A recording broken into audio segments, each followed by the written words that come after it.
Tem outra pergunta falando que o membro superior está atrofiado, se tem como reverter. O membro superior atrofiado, quando a gente fala atrofia, a gente fala de uma perda de massa muscular importante. Quando você compara um lado com o outro, você vê que um braço é maior do que o outro está mais fino, uma perna. E isso pode ocasionar pela diminuição da ativação muscular, que pode acontecer em alguns casos. E aí vai perdendo massa. Tem como reverter se eu tiver algum grau de ativação já. Se não tiver algum, ou seja, se realizar algum tipo de contração muscular, mesmo que não tenha, essa contração não seja suficiente para gerar movimento, para gerar variação do posicionamento corporal no espaço. Então, às vezes eu tento abrir a mão, vamos imaginar que a mão está fechada, eu tento abrir a mão, não consegui tirar os meus dedos daqui para cá, ou daqui para cá, seja onde for. Não gerei amplitude de movimento.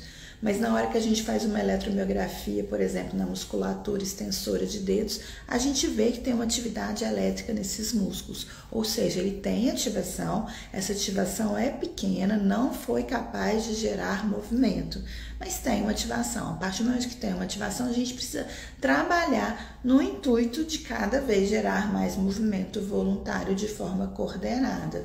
Então, e aí para a gente ganhar massa, a gente precisa ter um aumento, uma sobrecarga naquele movimento. Então, uma resistência, mais correto dizer, né? Uma resistência naquele movimento. Então, se eu não faço isso nem sem resistência, imagina se eu colocar uma resistência, aí que vai ficar mais difícil ainda. E para a gente ter aumento de massa muscular, para melhorar essa atrofia, a gente precisa ter resistência. Então, primeiro ganhar ativação, essa ativação gerar alguma mobilidade.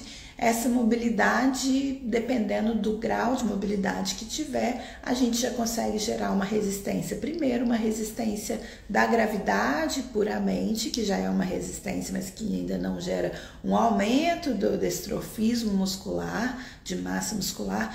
Depois, uma resistência de elástico, de pesos, da própria mão, do próprio peso corporal, já pode ajudar a aumentar esse estrofismo. Então, esse é mais ou menos o caminho para vocês entenderem que um membro superior atrofiado tem como reverter se tiver uma ativação. Um membro super flácido, que não tem nada de ativação elétrica, mesmo você faz uma eletromiografia e vê que não tem nada, aí a gente tem que pensar em outras estratégias. Primeiro, para ativar essa musculatura, ter alguma ativação elétrica dessa musculatura mesmo que em repouso, tá? Então vai depender do caso, no seu caso aí especificamente. Por isso que uma boa avaliação é fundamental para a gente entender que caminho seguir, né?